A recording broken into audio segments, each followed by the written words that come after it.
Hello everyone, আসসালামু আলাইকুম। Welcome to my new video. আজ আমি অনেক খুশি কারণ আমার বেস্ট ফ্রেন্ডের সাথে প্রায় 2 বছর পর দেখা হচ্ছে। সকাল সকাল ঘুম থেকে উঠে রেডি হয়ে বেরিয়ে পড়লাম ওকে আনতে যাওয়ার জন্য। এই যে এখানে আমার ফ্রেন্ড চলে এসেছে আর আমার ভয়েসটা একটু ওয়ার্ড লাগছে কারণ আমার অনেক বেশি ঠান্ডা লেগেছে, কারণ আমি অনেক বেশি ঘোরাঘুরি করেছি এই কয়েকদিন। ও যখন ফার্স্টে বলেছিল যে আমি বগুড়ায় যাব তোর বাসায়, আমি কিন্তু বিশ্বাসই করিনি যে ও আসবে।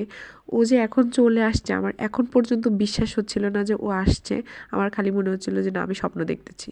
ও ফার্স্টে বললো যে চল মার্কেটটা একটু ঘুরে দেখি, তো ওকে মার্কেটে নিয়ে গেলাম। ও কিছু কেনাকাটা করবে, তারপরে ওকে নিয়ে গেলাম একটা ব্যাগের দোকানে। ওখান থেকে ও একটা ব্যাগ নিল।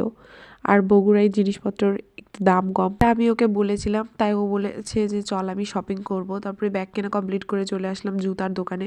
তো এখান থেকে একটা স্যান্ডেল কিনলো। তারপরে ওকে নিয়ে গেলাম সেই 300 টাকার ভাইরাল টপসের দোকানে। তো ও তো অবিশ্বাসই করতে পারছিল না যে মাত্র 300 টাকায় ওয়ান পিস জামা কি করে সম্ভব। তো আমি বললাম যে নে, এখানে অনেক অপশন আছে। আর এই মার্কেটে 300 টাকার টপসগুলো এত বেশি সুন্দর, একটার থেকে আরেকটা আরো বেশি সুন্দর।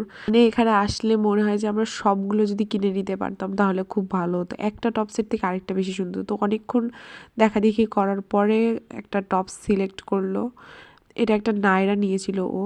তো নায়রাটা আসলে অনেক বেশি সুন্দর। তারপর আমরা চলে গেলাম আরেকটা দোকানে, ওর ফ্যামিলির জন্য একটু শপিং করবে। তো আরও অনেক কিছু করেছি, সেগুলো দেখতে হলে এর পরের পার্টটা অবশ্যই দেখতে হবে। That's it for today's video. Thank you so much for watching. Subscribe please. Bye by.